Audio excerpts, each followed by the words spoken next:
Burungnya ada lewat boleh, bingung, maksudnya enggak, saya kan nggak nyangka mas. Coba kita lihat lagi, mau nggak mau patungan untuk biaya sewa helikopter, atau kita coba request ke Basarnas Timika, ya kan, Sar Timika untuk kirim helikopter. Kalau bisa, kalau nggak bisa ya otomatis ikut helinya Norwegia gitu kan, artinya begitu.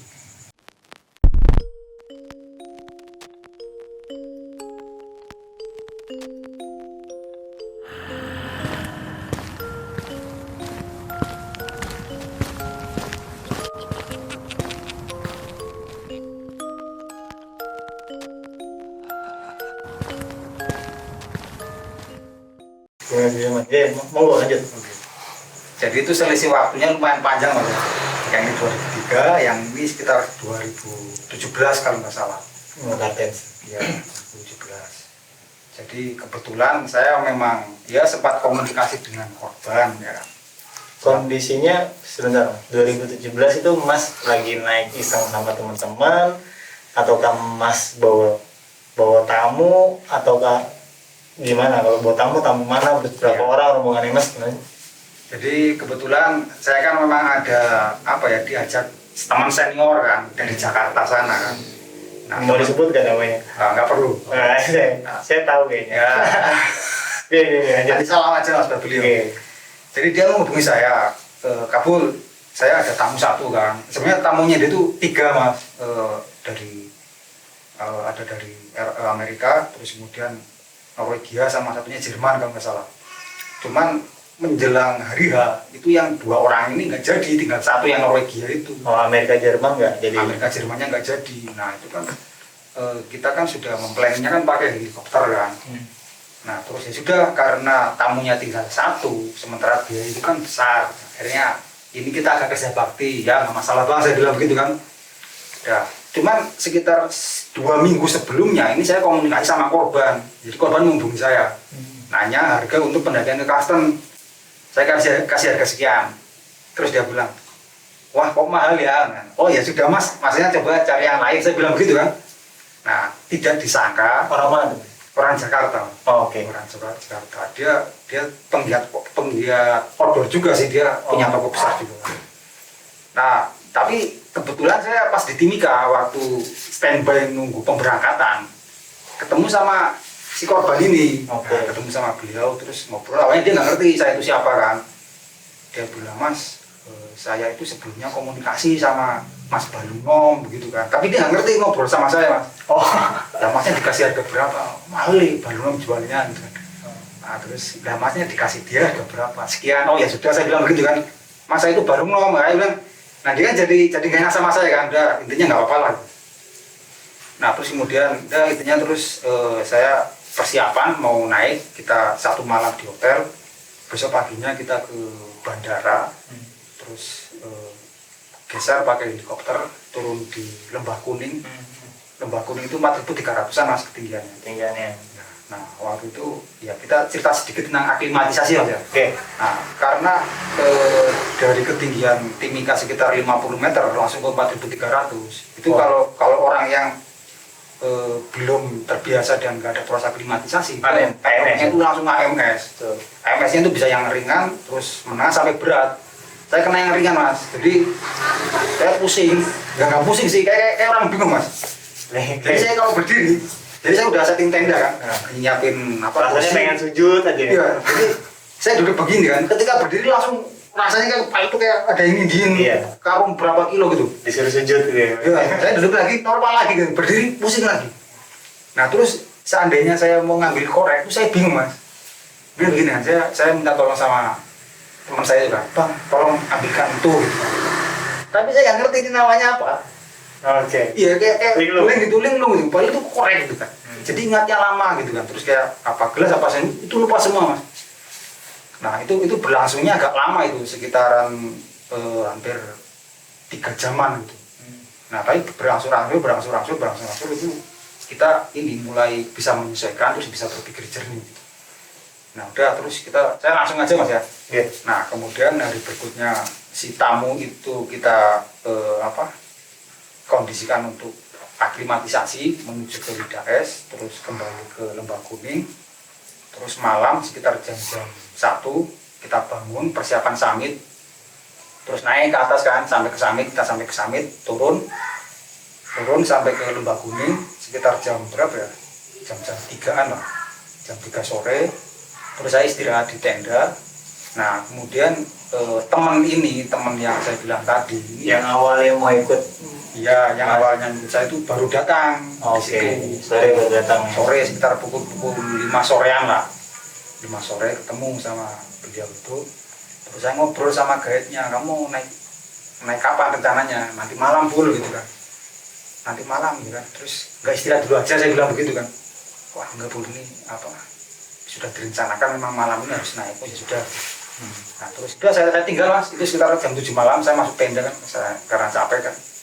Nah ini saya jadwalnya itu besok pagi itu helikopter datang, tidak pulang ya rencananya. Nah sekitar jam 7 itu saya dengar informasi dari teman, mereka ternyata naik, jadi naik. Nah, padahal sebelumnya itu sempat ada di hati kecil saya bilang begini, mudah-mudahan teman-teman ini nggak memaksakan diri untuk ke summit langsung, baru nyampe jam 5 sore, besok pagi langsung ke summit gitu kan. Tapi ternyata ke summit, ya sudah mudah-mudahan aman. Dan begitu aja mas waktu itu. Saya nggak berpikir macam-macam gitu. Nah saya sudah packing semuanya, udah siap penjemputan, ternyata ada informasi helikopter dia balik kanan ya kan. Apa itu namanya saya lupa. RTB. Dia RTB, dia nggak jadi jemput kita. Akhirnya wah sudah otomatis stay lagi nih sehari kan. Nah kemudian ada teman-teman rombongan dari PT Freeport. Dia jalan dari Grasberg itu, dari Grasberg, Tambang Mas, dari Tambang Mas, ya dari Balidam itu ya setelah Tambang Mas. Sampai ke saya, terus kemudian lihat saya kan, mas, asli dari Mapalaya gitu kan, lihat emblem di sini kan. Oh iya gimana pak? Ikut kita gitu kan, ke Kastel Timur katanya kan. Lah saya bilang saya nggak bawa kerampon sama KPS. Udah mas nggak apa, nanti kita pinjamin gitu. Nah udah akhirnya saya ikut mas, ikut mereka kan. Tapi tamu ditinggal berarti? Tamunya aman, tamunya istirahat, tamunya santai dia. Nah terus kemudian kita jalan sampai di Daes, terus kita nggak meneruskan ke summit karena waktunya kemungkinan nggak akan cukup. Terus kemudian udah mulai mendung sama agak gerimis gitu mas. Nah kita kembali sampai di Lembah Kuning sekitar pukul 12, itu udah mendung gelap gitu. Terus aku mikir, wah ini kayaknya sebentar lagi hujan deras ini kan. Udah 12:30 hujan sama angin mas. Dan sama angin saya masuk tenda di daerah di Lembah Kuning. Nah jadi waktu ini udah balik ke daerah Lembah Kuning lagi dari daerah es yang Kalimantan Timur ya. Jadi waktu di Lembah Kuning itu ada 3 operator trekking, operator yang saya ikut, terus kemudian ada yang dari Jakarta, terus ada teman lagi gitu kan, yang bawa si korban ini. Nah terus waktu itu saya masuk tenda mas, saya nggak mikir makan, nggak mikir apa-apa, yang penting saya pengen tidur gitu kan, pengen istirahat. Nah terus hujan sangat deras mas, ada gitu kan, anginnya kencang. Nah waktu saya dalam tenda saya kan sendirian mas dalam tenda, saya cuman begini dalam hati saya, tuh lihat gunung itu begini, saya bilang begitu. Saya bilang sama di dalam hati saya bilang ke yang di atas gitu, gunung itu begini gitu kan, jadi jangan diremehkan gitu mas. Tahu maksudnya nggak? Iya. Jangan diremehkan, gunung itu begini gitu. Iya, karena tadi dia memaksakan naik padahal dia belum istirahat kan itu. Gunung itu begini, ada hal-hal yang kadang-kadang itu kita harus siap dengan skenario terburuk, artinya harus diimbangi dengan persiapan gitu. Jadi jangan disepelekan artinya gitu mas. Terus saya tidur, terus jam 5 itu mulai terdengar suara orang, kayaknya baru sampai. Oh alhamdulillah sudah pada turun gitu kan. Terus saya tidur lagi, terus 6:30. Loh, kok masih ada lagi yang datang? Oh, berarti ini datangnya nggak bareng, saya pikir kan. Terus udah sekitar jam 9 saya dibangunin lah sama teman saya. Perlu emergency katanya. Segera kamu pakai perlengkapan kamu, pakai pengaman kamu segera susul ke atas. Ini ada 2 orang yang belum sampai katanya. Terus saya bingung sama saya belum makan kan, pagi nggak makan, siang nggak makan, terus malam juga belum makan gitu kan. Ya cuman nggak ada pilihan mas, saya mikirnya wah ini gimana ini kalau saya dalam kondisi lemah saya naik, bisa-bisa saya juga jadi ikut korban kan. Tapi nggak ada pilihan waktu itu mas, karena hujan loh. Terus kemudian kan tenaga teman-teman ini kan juga yang baru turun dari summit kan juga habis loh. Kayaknya ya memang saya harus naik ke atas, saya pikir kan. Saya pakai perlengkapan, pakai harness dan lain-lain, pakai jaket. Masih saya tambah pakai apa raincoatnya 5.000-an itu mas. Karena saya anggap itu paling handal gitu. Ya, anti air. Anti air itu. Saya pakai, terus saya ngambil apel 1 sama bawa kompor pompa MSR itu sama air. Saya pikirnya begini, nanti pokoknya kalau sampai di atas itu kedinginan ya tinggal nyalain kompor sama makan apel gitu kan. Tapi lucunya dia nggak bawa nesting gitu kan. Terus ya kompornya bukan buat masak air gitu kan, Buat ngangetin tangan. buat ngangin tangan gitu kan. Iya. Nah waktu itu ini jujur saja ya mas, ini jujur saja. Yang dipikiran saya begini, aduh ini apa jenenge, ada saja ini bikin masalah, saya kira begitu loh. Iya. Kan tumpel versi kecil ya. Iya. Ini nggak masalah wae tapi kan jam apa? Jam segini masih di atas kondisi hujan. Ini Tepatnya jam berapa sih mas? Ini saya jam 9 malam mas, pergerakan. Oke. Pergerakan mau start naiknya tuh Jemput lagi jam 9 malam. Cuman ada 2 orang yang nyusul duluan. Ya, yang meluncur duluan. Cuman yang 1 orang itu cuman sampai di kaki tebing, yang 1 orangnya naik meniti tali. Nah terus saya pikir ini gimana nih evakuasinya ini dalam kondisi begini kan, kondisi malam hujan basah, apalagi nih korban ini hipotermia yang bikin dia itu jadi nggak bisa bergerak, otomatis kita kan harus saya nggak ngerti lah mas, kondisinya basah lagi kan, nah, dia kan modelnya kan tebing gitu. Nah saya naik, terus sudah saya jalan kan sekitar jam-jam 11-an lah sampai ke teras kecil. Jadi Lembah Kuning kan ada di 4.300 ya. 4.300, terus kemudian mendekati ke tali pertama itu jalannya itu pasir tapi curam kayak tanjakannya Semeru itu sampai di sekitaran 4.400-an itu ntar baru kita ketemu tali. Nah di tali pertama itu kita baru mulai pasang jumar. Kadang-kadang kita bisa pakai jumar 2, kadang jumar 1 gitu kan. Jadi itu udah mulai scrambling sama climbing semi climbing. Dan saya naik sampai ke teras kecil itu sekitar 150 meteran ketinggian vertikalnya dari dasarnya Lembah Kuning.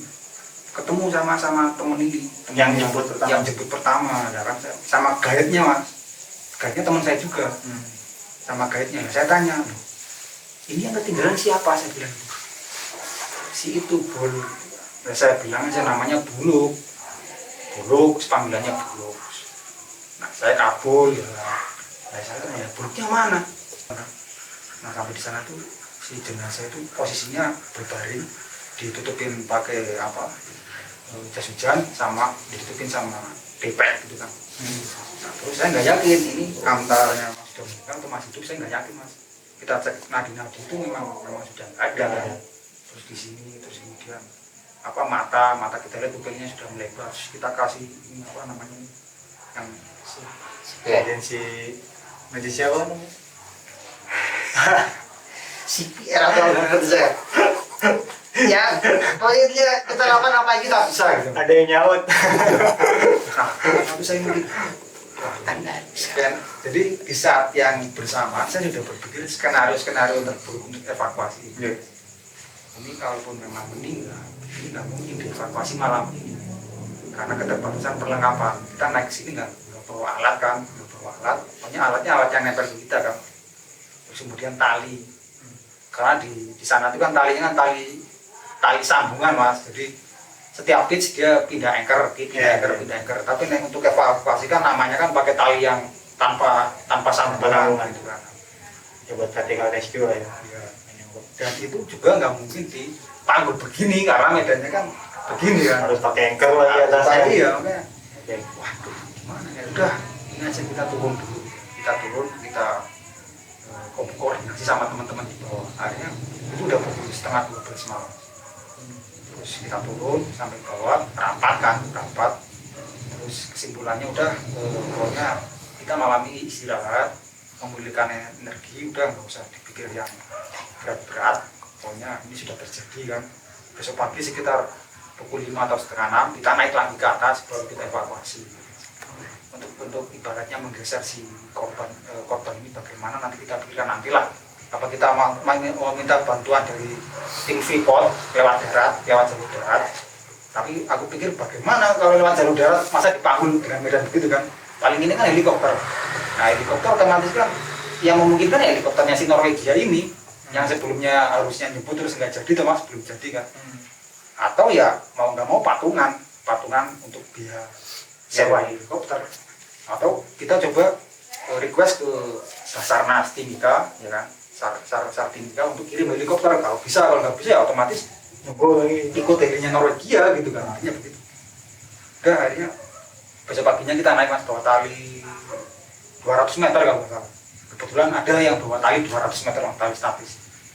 Nah, kita naik, kita berempat naik, udah sampai di posisi si jenazah itu kita masukkan ke sleeping bag, terus kita bungkus pakai matras, terus kemudian kita kasih frame pakai trekking pole, baru kita ikat pakai tali kermangkan. Nah waktu itu saya itu mendadak lupa semuanya, Mas, simpul itu lupa semua saya, nggak ngerti. Akhirnya cuma pakai simpul butterfly itu kan yang penting kuat. Terus kita anchor ke atas, terus di lowering pakai figur X itu. Nah hanya pakai figur lagi. Jadi begini, Mas, mungkin ya yang handle loweringnya itu yang ada di posisi atas itu yang jadi belayernya itu. Jadi anchor hidup lah. Iya, guide-nya si korban. Jadi mungkin dia masih shock kan, Mas, dan bingung gimana pertanggungjawabannya dia nanti bagaimana. Dan kita juga kan shock juga, Mas. Akhirnya kita nggak bisa berpikir jernih gitu. Jadi akhirnya kita bikin instalasi loweringnya jadi agak sedikit ala kadarnya ya, meskipun aman ya, aman. Tapi sebenarnya menurut saya waktu itu masih masuk kategori berbahaya menurut saya. Ya intinya wah itu luar biasa, berat banget itu korban itu, makanya saya jadi teringat yang Merapi itu kan jadi lebih berat. Iya malah ini beratnya bukan main. Udah terus kita lowering gitu kan, kita lowering, jadi jenazah itu dibungkus pakai sleeping bag, terus diulur dari atas. Nah terus kita berempat tuh ada di kanan kirinya korban itu memposisikan biar dia nggak nyangkut batu. Iya kan kadang-kadang nyangkut begitu kan, sampai di mana titik tali pertama, terus kemudian turun. Nah dari posisi tali pertama ini kan jalannya kan begini pasir gitu kan. Nah itu kan kita udah kehabisan tenaga kan. Nah teman-teman korban yang satu perjalanan juga kehabisan tenaga. Ya sudah akhirnya ya Norwegia juga ikut membantu. Ya pokoknya siapa yang bisa membantu lah, meskipun kita jalan baru 5 langkah langsung berhenti 5 langkah berhenti gitu kan. Sampai ini tuh sleeping bag itu sampai robek-robek gitu, kena permukaan batu. Sampai di posisi itu udah sekitar jam 10 pagi kan. Helikopter sudah nggak mungkin datang kan, Mas. Pokoknya di sana itu di atas jam 8:30 itu ini nggak bisa masuk. Biasanya seperti itu. Dan terus kita buka tenda single itu kan, jenazah kita masukkan ke situ. Terus udah kita standby, dan anehnya itu antara jam 10 sampai jam 2 itu hujan, Mas. Padahal langit biru, panas terik matahari tapi hujan angin. Itu aneh itu menurut saya. Terus habis itu setelah jam 2 itu langit biru, cuacanya terang bang, cerah bang. Padahal sebelumnya itu cuacanya karu-karuan ya. Terus baru besok paginya kita dapat informasi dari SAR Timika itu kirim heli. Maksudnya dia minta tolong Freeport untuk mengirimkan helikopter. Jadi helinya Freeport yang evakuasi atas permintaan dari tim SAR. Jadi si Norwegia pakai helinya dia, sama saya juga pulang, terus jenazahnya dia langsung Bulu bisa langsung dievakuasi. Cuman diinapkan dulu 1 hari di Lembah Kuning. Ya, jadi cerita dari Mas Kabul ini komplit. Pengalaman masalah goa ya, Mas. Kondisi di goa tuh sebenarnya seperti apa sih? Terus di Merapi bagaimana sih evakuasi mayat yang mungkin sedikit aneh, dari mulai tangan terkelimpir sehingga nggak bisa dibalikin, sebut namanya baru bisa kali lagi. Dan terakhir evakuasi mayat di Kartens yang ya ini sih nggak tahu ya mas, maksudnya prosedurnya kah, kesiapannya kah, atau memang menggampangkan, ataukah memang terkejar jadwal. Maksudnya gini, saya harus naik malam ini agar besok pagi turun, jadi mungkin waktunya memang sudah dijadwalkan pendek. Padahal sih kalau kafe kan nggak bisa gitu mas, maksudnya 7 atau sampai 14 hari kemungkinannya kan gitu bisa menjual. Ya seperti Mas Kabul bilang, maksimum jam 9, umumnya di atas jam 9 helikopter nggak bisa nyampe ke Lembah Kuning karena ketutup kabut di Ngarai kan, jadi helikopter nggak bisa masuk. Kemungkinan bisa nambah 1-2 hari itu sangat wajar di Kartens. Kita nggak pernah tahu juga apa alasan dari teman-teman tersebut ya mas. Mungkin Mas Kabul juga agak segan menyampaikan alasannya karena itu privasi dari teman-teman yang punya operator lah ya mas, namanya operator. Jadi ya mudah-mudahan apapun yang terjadi sama almarhum korban bisa menjadi pelajaran buat kita semua ya mas. Artinya kita itu sebagai pelaku yang ingin mengikuti trip, ataupun buat teman-teman yang punya atau menjadi operator trip, agar supaya mereka tetap menjalankan segalanya sesuai dengan prosedur, agar terjadi apa-apa lebih mudah. Lebih mudah artinya dari segi evakuasinya, dari segi koordinasinya kan jadi lebih gampang kalau memang semuanya apa ya kita bilang secara rule-nya benar lah gitu. Saya tidak menyatakan bahwa rule-nya itu salah, saya tidak pernah tahu juga dan saya tidak mau mengungkap hal itu gitu. Mau gak mau, tapi yang jelas apapun yang terjadi dengan almarhum adalah pelajaran buat kita. Segala sesuatunya itu benar-benar harus dipersiapkan. Gitu aja. Mas Kabul ada pesan-pesan nggak buat pendaki-pendaki yang sekarang nih Mas Kabul? Ya, jadi ya intinya kita dalam mendaki gunung kita kan bermain ke alam bebas ya. Ke alam bebas itu kan alam yang terlihat sama yang nggak terlihat. Jadi kita harus punya semacam tata krama atau etika gitu kan. Ada komunikasi yang harus kita sampaikan ke alam itu sendiri. Minimal kita itu harus menjaga sikap kita, jangan menyepelekan. Terus kemudian bicara juga harus hati-hati gitu kan. Jangankan kita sampai ke berbicara yang sembarangan, pikiran aja itu bisa berpengaruh, bisa mengiringi kejadian di alam bebas begitu. Betul. Apalagi kondisi sekarang ini kan ibaratnya rumah mereka itu yang awalnya dulu itu sepi, tiba-tiba banyak yang datang ke sana kan. Yang dulunya bersih jadi kotor. Itu mungkin ada kayak semacam ya, mungkin permintaan dari mereka lah, permintaan atau mereka merasa tidak nyaman ini gitu kan. Ya itu dari sisi dunia yang bersebelahan dengan kita ya. Siap. Intinya tetap menjaga adab ya mas. Ya, menjaga adab. Tetap menjalankan secara adatnya seperti apa, tetap rumahnya seperti apa. Kalau kata orang Jogja bilang agak unggul. Betul. Di mana bumi dipijak, di situ langit dijunjung. Oh ya siap. Terus kemudian dengarkan kata-kata orang tua. Artinya ya adabnya kita harus menghormati orang tua. Bisa itu senior, bisa itu sesepuh di sana begitu kan. Jadi ya karena anak muda sekarang itu kadang-kadang kepekaan kesana itu masih kurang gitu ya. Lebih mementingkan hasil jepretan. Iya. Ya wes, mungkin ada lagi mas cerita yang cukup gitu. Jadi sangat menarik sekali silaturahmi gue sama Mas Kabul hari ini. Terima kasih banyak Mas Kabul apapun yang Mas Kabul sampaikan hari ini.